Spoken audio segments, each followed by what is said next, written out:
자, 이재명 대표 오늘 긴급 의총과 긴급 최고위를 열면서 단일 대우 결속에 주력을 하고 있고 당 지도부도 굉장히 적극적으로 엄호에 나섰는데 그런데 당 일부에서는 약간 결이 다른 목소리도 나오고 있습니다. 듣고 오시겠습니다.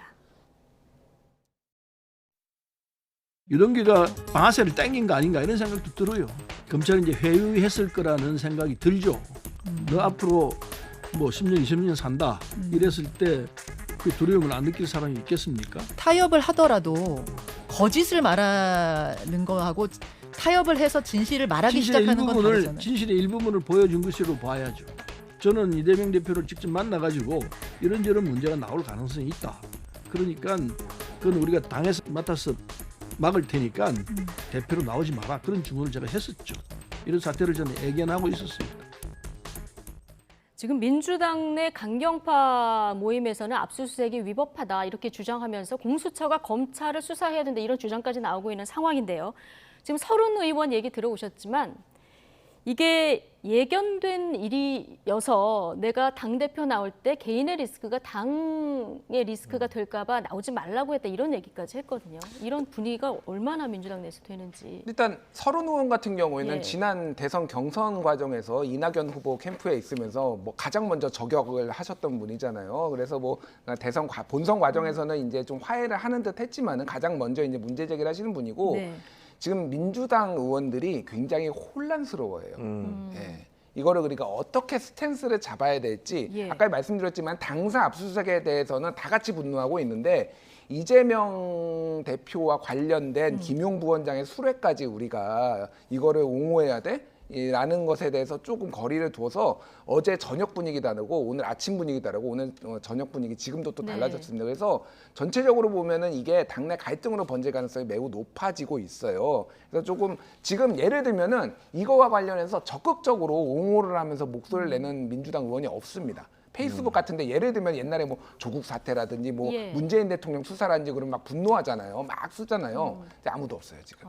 이게 약간 어제 저녁, 오늘 아침, 오늘 저녁 분위기가 다 다르다. 예, 그리고 친문 의원들을 중심으로 좀 이거에 대해서 거리감을 둬야 되겠다라는 게 분명히 움직임이 있어서 예. 만약에 이제 이재명 대표가 물론 정치 자금을 썼다 이것까지 가면은 완전히 이제 그거는 이제 진짜 확실한 건데 김용이 수뢰한 것까지만 가도 아마 당대표 내려와야 되지 않느냐 당을 위해서 예. 이런 목소리를 내실 분들이 지금 약간 줄을 섰다. 그런 이 정도. 분위기가 감지가 된다. 예, 지금 제가 취재한 바로는 좀 그렇습니다. 예.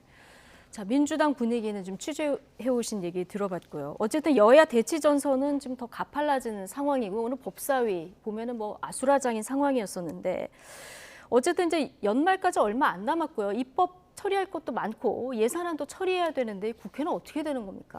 아니 근데 민주당에서 예. 원래 오늘 이제 국감을 전부 보이콧하겠다라는 그런 분위기가 강했는데 네. 결국은 그게 잘 안 됐잖아요. 예. 선회하면서 이대로 아까 이제 김준일 대표가 취재한 내용이 저는 정확하다고 생각을 해요. 전재수 의원이 이거 좀 이상하지 않아?라고 하면서 주식 투자에 대해서 먼저 비판을 했고 거기에 대해서 안민석 의원이 갈치냐, 너희 가족을 잡아먹냐, 이런 얘기했더니 또 아니 대왕갈치지 너희가 라고 얘기하면서 당내 갈등이 막 이렇게 예. 불거지고 있잖아요. 지금 서른 의원이 계속적으로 경선 과정에서부터 잘못하면 후보가 구속되는 사태까지 올 수 있다라고 이렇게 경고까지 날렸었어요. 그리고 그런 부분들에 대해서 선거 과정이니까 다들 얘기는 안 했지만 속으로는 그런 불안감들을 다 갖고 있었단 말이에요. 우리가 봐도 정말 조금 문제가 있는데 네. 대장동 성남FC 변호사비 대납 한두 가지가 아니잖아요. 저거 어디선가는 터질 텐데 이런 공포와 두려움이 있었단 말이에요. 근데 이게 현실로 된 거예요. 예. 현실이 됐으니까 거기에 대해서 대놓고 이제 이재명 후보를 막아서 과거의 조국 시위처럼 조국 예. 수호 시위처럼 서초동에 몰려가서 그런 시위는 있을 수 없을 거라고 생각을 하고요. 그다음에 무엇보다 지금 이재명 대표께서 제가 그렇게 봐서 그런지 모르지만 얼굴 표정이 너무 안 좋아요. 자신감이 없어요. 만약에 저게 조금이라도 이재명 대표의 그동안의 어떤 반응 양식이나 이런 걸, 양태나 이런 걸 보면 만약에 저게 조금이라도 사실이 아니면 절대로 저렇게 간단하게 있으실 분이 아니거든요. 예. 이건 제 개인적인 판단입니다. 네. 그런데 지금 보면 뭔가 좀 얼굴색이 굉장히 안 좋으시고 그리고 주저주저하는 표현이 네. 있고 말도 잘 대꾸도 안 하고 기자들이 물어도 답도 안 하고 이런 것이 뭐겠어요. 그건 같이 있는 분들이 다 느낀단 말이에요. 아 이게 뭔가 좀 문제가 있구나. 예. 그래서 제가 보기에는 민주당이 일사불란하고 통일된 그런 대응을 하기는 결코 쉽지 않을 것이다. 그리고 국회에서도 뭐 국회를 다 보이콧한다든가 이건 여론의 비난 때문에 그렇게 못 하실 거예요. 김종익 의원의 이제 개인적인 어떤 추론, 평가까지 좀 듣고 제 왔는데 개인적인 판단입니다. 예. 이제 민주당 내 분위기가 그렇다고 하면은 지금 김용 부원장 구속영장 곧 청구가 될 거고 이 발부 여부가 그럼 일차적인 기점이 되겠네요. 저는 뭐 거의 90% 이상 확률로 지금 발부될 거라고 봅니다. 왜냐하면 예. 증거 인멸 우려가 있고 뭐 도주 우려는 잘 모르겠습니다. 근데 지금 정황적으로 너무나 명백한 것들이 있기 때문에 실제 뭐 어디까지 확인이 되는지는 봐야 되지만은 이거는 발부된다라고 봐야 될 것 같습니다. 그래서 예. 그 이후에 이제 수사 과정들을 좀 지켜봐야 될 것 같아요. 예.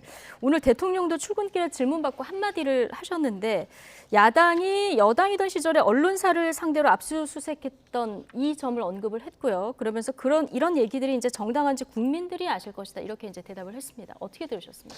일단 뭐 제가 그렇게 한가하지 않아서 수사 내용에 대해서 다 보고받지 않는다고 말씀하셨는데 네. 수사 내용 너무 잘 아시더라고요. 뭐 이런 내용 저런 내용까지 너무 잘 아셔서 네. 그냥 다 보고받았는데 뭐 이렇게 네. 말씀하시지 항상 좀 거리를 두시려고 하더라고요. 근데 한가하지 뭐 않아서 주목을 하셨고. 예, 뭐 내로남불 정치권의 내로남불 뭐 이거에 대해서 지적을 하신 것 같은데 뭐 김웅 의원이 이제 고발 사주 문제로 김웅 의원실 압수수색했을 때 또 국민의힘 의원들 또 어떻게 국회의원실 압수수색하냐면서 열심히 이렇게 그 연대하고 그러셨거든요. 그래서 뭐 어느 정당이 잘했다 잘못했다 뭐 이렇게 따지기는 어려운 것 같고 민주당 네. 쪽에서도 좀 합리적으로 이 부분은 풀었으면 좋겠습니다. 예.